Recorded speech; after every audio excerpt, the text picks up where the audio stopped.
Hag Sameach, nous sommes la veille de Hag Shavuot. Tout le monde est en train de se précipiter pour faire les préparatifs de la fête. Une grande fête, une fête très importante, la fête de Matan Torah.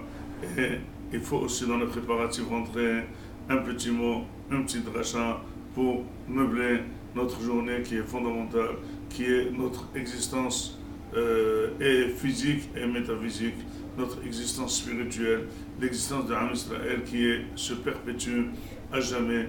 Tous les peuples ont péri et Am Israël existe à jamais. Et c'est pour ça qu'il faut absolument qu'on sache quelle est cette force de la Torah. Vous savez que le jour de Shavuot, nous mangeons du miel et du lait. Dit le Sefer HaToda'a, pourquoi le miel et le lait, des vaches le halab. Il dit tout simplement, le des vaches, il vient de l'abeille qui est tamée et malgré tout lui il est moutard. Le halal il vient du sang, comme dit la Gemara que le lait se produit par la transformation du sang.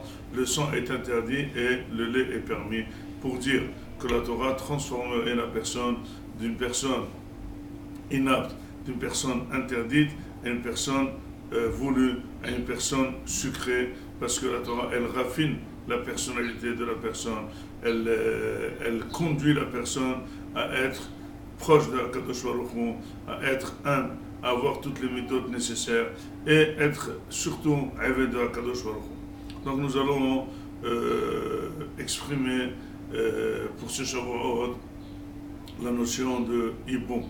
Il faut savoir que dans la paracha, dans la Megillah de Ruth, on est en train de lire cette proposition de Ruth à Boaz pour se marier avec lui.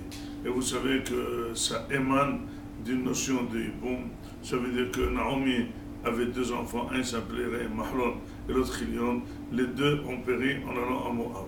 Ils ont ramené deux femmes, une Ruth et Orpa. Orpa a démissionné, mais Ruth est restée avec Naomi. On ne sait pas très bien comment ils ont été convertis. Est-ce que c'est le tribunal de quelle ville, dans Ammon ou dans Moab, les aurait convertis? Mais en tout cas, elle a bien accepté d'être convertie. On apprend de la Megillat Ruth toutes les lois de conversion, comment la personne doit être pour être convertie. Donc finalement, la conversion, elle est marquée dans la Torah et dans la Megillah. Et Ruth, finalement, en étant convertie, Naomi lui a dit, écoute, si tu restes à mes côtés, je vais te trouver quelqu'un pour te guérir, pour te sortir ces maux de ventre. Or, c'est quoi les maux de ventre? Disent les Mefarshim, mais c'est marqué dans le Zohar, que quand quelqu'un meurt sans enfant, et ben la neshama du manoah, la neshama du niftar, elle reste dans le ventre de la femme et il ne lui donne pas de repos. Parce que finalement, et c'est ça, c'est exactement pour ça que la Torah a permis le hiboum. C'est quoi le hiboum? C'est le frère du défunt qui va épouser sa femme. Or, c'est un interdit formel, c'est l'inceste par définition, et malgré tout, il a été permis dans ces conditions, quand un enfant est mort et il n'a pas laissé des enfants, son frère va prendre sa place. Pour quoi faire? Pour délivrer cette neshama du mort. Comment on la délivre? Et bien, disent les Mefarshim que le frère est le plus apte à copier cette neshama et l'extraire du ventre, entre guillemets, de la femme et la faire vivre. Parce que quelqu'un qui meurt sans enfant, eh ben, il est mort à jamais. Et la Torah ne voudrait pas ça. Donc on essaie de le faire revivre. Comment on va le faire revivre? On va le ressortir lui-même. Et c'est pour ça que dirait le Zohar que quand quelqu'un doit se marier et il a une proposition, il faut faire vite, parce que même si c'est le jour de Tisha B'Av, il faut faire vite, il faut attraper son mazal. Dis pourquoi? Dis parce que Shema et Kademino Ahel Berahamim, de peur que quelqu'un le devance avec des tfilotes. Or, comment quelqu'un peut devancer l'autre, puisque chacun a sa présumée femme? Pourquoi? Il peut y avoir des permutations, mais pourquoi il va le devancer? Pourquoi il ne va pas avoir de zivou? Eh bien, dit le Zohar quelque chose de très profond, et j'espère que vous êtes assez concentrés pour le comprendre, et dit qu'il y a toujours quelqu'un qui naît de sa femme. C'est qui sait qui naît de sa femme? Il dit celui qui est mort sans enfant, le frère quand il vient et il fait le hiboum, l'enfant qui sort, c'est le mari lui-même, c'est un neshama du mari. Et donc finalement, dit le Zohar, sa femme c'est sa mère. et puisque sa femme c'est sa mère, donc il a reçu son zivouk, donc c'est quelqu'un qui ne pourra pas continuer qui ne trouvera pas son zivouk. Et donc finalement il y en a toujours un en trop. Et celui-là avec des prières, il peut déstabiliser le monde des zivoukim. Et donc c'est pour ça qu'il y a le saut du hiboum. La Torah a dit que le meilleur à pouvoir faire le hiboum, le meilleur à pouvoir faire le hiboum, c'est le frère. Parce que le frère, il est dommé au frère à tous les niveaux. Par contre, toute proche de la famille, dit le Ramban, dans Parashat Vayeshev, toute proche famille pourrait faire le hiboum, parce que la partie proche pourra aider à l'extraction de cette neshama. Mais seulement le meilleur à faire cette photocopie, qu'on dirait, c'est vraiment le frère. C'est pour cela qu'on voit que Yehuda a fait hiboum à sa belle-fille. Or, en faisant hiboum par erreur, bien sûr, entre guillemets, par sa belle-fille, et ça a marché. Et elle a eu 2 enfants. Dit le Zohar, dit le Ramban, pourquoi elle a eu des jumeaux, Tamar, en allant avec Yehuda. Il dit tout simplement, Tamar, elle était mariée avec 2 de ses enfants de Yehuda. Et donc finalement, il y avait 2 neshamot coincés dans le ventre de Tamar. Si jamais un enfant de Yehuda aurait fait le hiboum, il aurait extrait une seule neshama. C'est quelle neshama? Le dernier entré, c'est le premier sorti. Et donc du deuxième. Or, Kadosh Baruch Hu a fait que Yehuda, par erreur, aurait fait le zivouk, aurait fait ce hiboum, et finalement, puisqu'il était la source des enfants, l'engendrant, il a pu sortir d'un coup les 2 enfants. C'est ça, ce qu'on appelle le sod du hiboum. Or, Ruth était Goya, et mariée à Mahlon. On ne savait pas très bien s'il fallait hiboum, pas hiboum, et en tout cas, Elimelech n'a pas laissé de proche. Mais tout de même, Naomi aurait cherché quelqu'un de proche. Ce quelqu'un de proche s'appellerait Boaz. Boaz, c'était une vieille personne qui s'appelait, son nom politique s'appelle Boaz. Son vrai nom, c'est Ivtsan ben Hillel HaPiratoni. C'est quelqu'un qui avait 60 enfants qui sont tous morts. Ça veut dire qu'il n'avait pas de mazal d'avoir des enfants. Il était à l'enterrement de ses 60 enfants. Ce monsieur qui s'appelait Boaz était Rosh HaSanhedrin, une vieille personne, un vieillot. Et finalement, Naomi va proposer un shidduch comme Ruth. Ruth, c'est vrai qu'il la connaissait. Il la connaissait comme travailleuse dans son champ. Elle aidait un petit peu. Elle ramassait un petit peu de la tzedaka, de la haïta, de ça. Mais il ne savait pas quelle était sa future femme. Il n'avait pas de femme, c'était un vieillot. Vous savez très bien, proposer une jeune fille à un vieillot, c'est un petit peu bizarroïde. Mais elle se devait de faire cette proposition. Et cette proposition était parce que Boaz était un petit peu proche, il aurait pu délivrer Ruth et faire ce hiboum. Et c'est exactement ce qui s'est passé. Et c'est pour ça que Naomi cherchait un moyen, comment proposer cette Ruth. Eh bien, vous savez qu'à l'époque, il y avait une très grande discussion dans le Sanhedrin. Est-ce que Ammoni et Moavi, est-ce que les garçons étaient interdits ou même les nekavot? Et Boaz, c'est lui qui a été possédé. Ammoni et le Ammoni. Moavi et le Moavi. Et vous savez très bien que quand un shohet, il est charté d'une béhéma et il y a un safek, et il dit c'est kasher, malgré le safek, on lui dit il faut que tu goûtes toi le premier pour qu'on soit sûr que ton psak il est vraiment réel, c'est à toi de manger le premier. Or ici aussi, puisque tu étais possédé, Moavi et le Moavi, donc bien que l'autre était Moavia, il était permise, eh bien c'est à toi de goûter. C'était le cas. Et donc Boaz, elle devait lui faire cette proposition.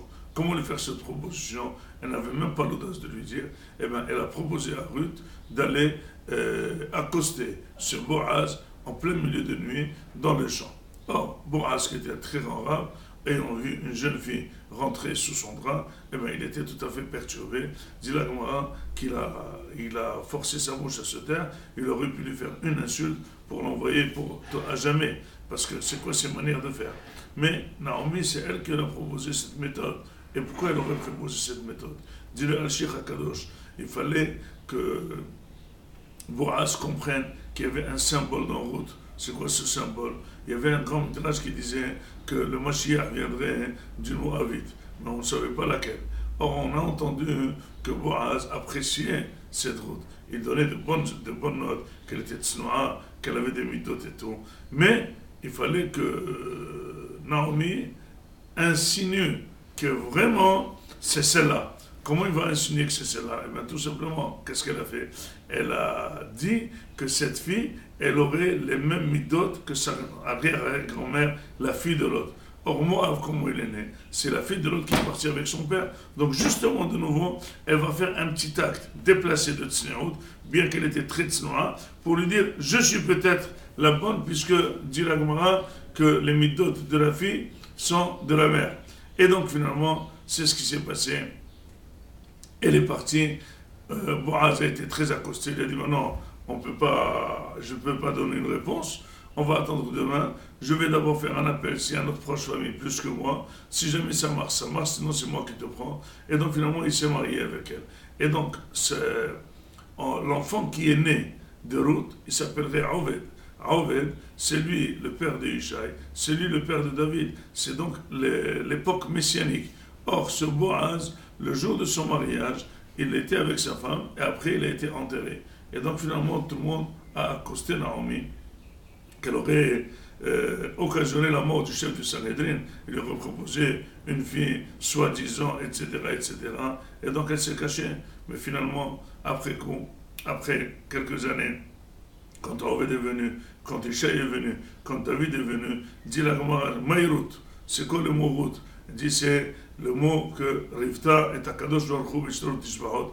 Elle n'a pas arrêté de louer à Kadosh Baruch Hu parce qu'elle était assise dans Ezrat Nashim en haut. Elle a vu Shlomo HaMelech en train de juger. C'est ça l'issue de cette Megillat Ruth.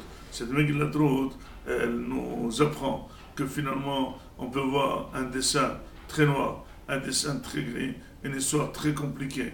Mais finalement, c'est comme ça que Akadosh Baruch Hu amène les grandes neshamot.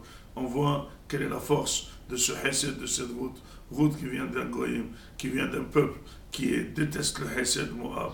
Elle a fait le contraire. Elle se lie à cette Naomi. Elle l'aide, elle se convertit rien que pour l'aider, pour la soutenir socialement, pour ne pas qu'elle se retrouve toute seule.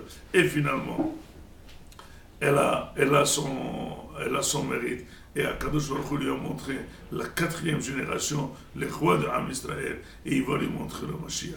C'est le prix du Hesed, c'est le prix de l'audace, c'est le prix de celui qui fait pour Akadosh Baruch Hu, de celui qui ne fait pas des calculs, qui ne fait pas des mini-calculs, qui ne fait pas des petits calculs. C'est celui qui sait faire les calculs à long terme, c'est celui qui fait les calculs à de longues générations, celui qui sait prendre des décisions décisives, formelles, clair, net, je fais ça, je ne ferai pas ça. Celui qui ne tremble pas, celui qui n'a pas peur, peut-être, tout est calculé. Non, c'est elle qui quitte ses parents, c'est elle qui vient dans le judaïsme, c'est elle qui rentre dans la tsniout, c'est elle qui aide la personne, c'est elle qui a donné sa vie pour l'autre. Eh bien, Akadosh Baruch Hu ne reste pas redevable. Celui qui donne la vie pour l'autre, Akadosh Baruch Hu lui donne la vie, lui fait revivre et il nous montre à nous tous, Am Israël. Voilà, le Hesed ne viendrait pas exactement de Am Israël. Il peut venir aussi de Goïm. Que si un Goï, c'est un grand Baal Hesed comme Ruth, eh bien, il peut devenir, et c'est lui qui va régner sur Am Israël. Celui qui est le porteur du Mashiach. Et Ratson, que dans cette fête, que chacun se renforce dans la Torah, se renforce dans la Kabbalah Torah, se renforce dans le Hesed, et surtout prendre des décisions fondamentales, claires, nettes, pour aller vers le chemin de la Torah. Akadosh Baruch Hu ne restera pas redevable, donnerait à tous Yeshuot Venehamot, et surtout cette joie d'être Aved Hashem. Il y a Er Hashem param elecha v'ychoneka, dit le Ktav Sofer, c'est quoi? Il y a Er Hashem, il y a Ratson qu'Hashem nous ouvre les yeux, qu'on vit avec sa bracha, qu'on ne croit pas qu'on vit avec nos mains, avec notre intelligence. C'est la bracha de Akadosh Baruch Hu qui nous anime. C'est elle qui nous fait tout réussir, et c'est pour ça qu'on est prêt à tout faire pour lui. Hag Sameach.